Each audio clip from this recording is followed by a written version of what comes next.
بسم اللہ الرحمن الرحیم۔ حاتم طائی زمانہ جاہلیت میں نہایت مشہور و معروف تھا۔ اس کی بیوی معاویہ بنت افضل اس کو ٹوکتی رہتی، اتنی زیادہ سخاوت مناسب نہیں، ذرا ہاتھ روک کر خرچ کیا کرو۔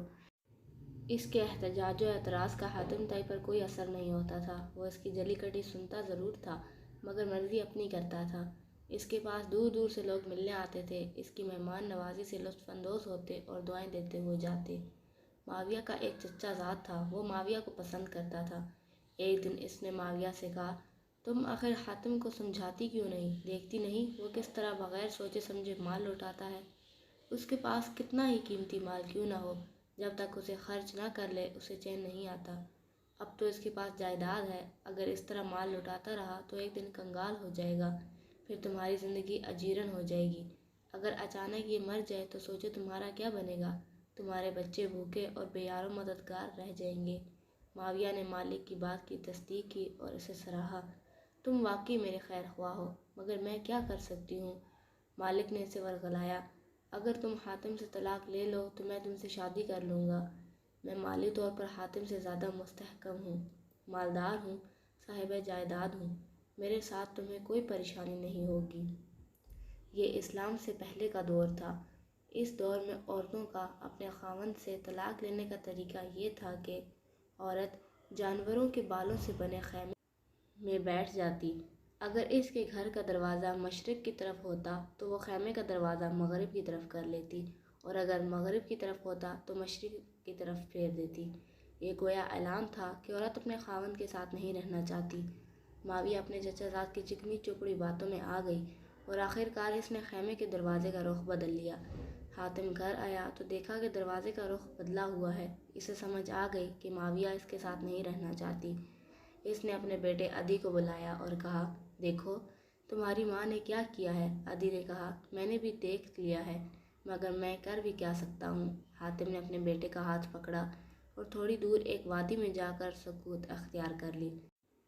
اسی دوران 50 افراد پر مشتمل ایک قافلے نے حسب معمول حاتم کے گھر کے آگے آ کر پڑاؤ ڈالا۔ مہمانوں کا قافلہ دیکھ کر معاویہ کے پیروں تلے زمین نکل گئی۔ اس نے اپنی لونڈی کو بلوایا اور کہا کہ میرے چچا زاد بھائی مالک کو مہمانوں کا بتاؤ، اس سے کہو کہ ان کے لیے دودھ اور کھانے پینے کا سامان فوراً بھجوائے، آخر مہمان نوازی تو کرنی ہوگی۔ لونڈی سوچ رہی تھی کہ آج لوگ حاتم کا مقام جان لیں گے، یقیناً آج کی رات فیصلہ کن ہے۔ لونڈی مالک کے پاس گئی اور معاویہ کا پیغام دیا۔ پیغام سنتے ہی مالک نے اپنا سر پیٹنا شروع کر دیا، اپنی داڑھی نوچی اور کہا کہ جاؤ معاویہ کو میرا سلام کہو اور یہ کہو کہ اس مہمان نوازی اور اسراف کی وجہ سے تو میں نے تمہیں حاتم سے طلاق لینے کا مشورہ دیا تھا، اب مجھے اس مصیبت میں پھنسانا چاہتی ہو؟ میں باز آیا ایسی سخاوت اور مہمان نوازی سے۔ ایک ساتھ 50 آدمیوں کی مہمان نوازی میرے بس کی بات نہیں۔ لونڈی نے آ کر معاویہ کے سامنے مالک کے الفاظ دہرا دیے۔ معاویہ کو یہ جواب اچھا نہ لگا۔ گھر میں مہمان بیٹھے تھے، آخر وہ حاتم طائی کی بیوی تھی۔ اس کے گھر میں ہر وقت مہمانوں کا میلہ لگا ہوتا تھا۔ اس نے اپنی لونڈی سے کہا کہ جاؤ حاتم طائی اتنا دور نہیں، قریب ہی وادی میں ٹھہرا ہوا ہے، اسے بتاؤ کہ تمہارے گھر مہمان بھوکے پیاسے بیٹھے ہیں، ان کے کھانے کا بندوبست کرو۔ لونڈی بھاگتی ہوئی وادی کی طرف گئی، دور سے حاتم طائی کو پکارا، مہمانوں کی خبر دی۔ اس نے کہا اہلا و سہلا، مہمانوں کو خوش آمدید۔ وہ بھاگتا ہوا اونٹوں کے باڑے میں آیا، 2 اونٹ کھول کر خیمے کے پاس لایا اور ان کی پچھلی ٹانگوں کے گھٹنے کاٹ ڈالے۔ اس دور میں ذبح کرنے کا یہی طریقہ تھا۔ معاویہ نے دیکھا تو زور زور سے چلانے لگی کہ یہ تم کیا کر رہے ہو؟ میں نے اسی وجہ سے تو تم سے جدائی اختیار کی تھی، یہ اونٹ میری اولاد کے لیے چھوڑ دو، مہمانوں کی خدمت کسی اور طریقے سے بھی ہو سکتی ہے۔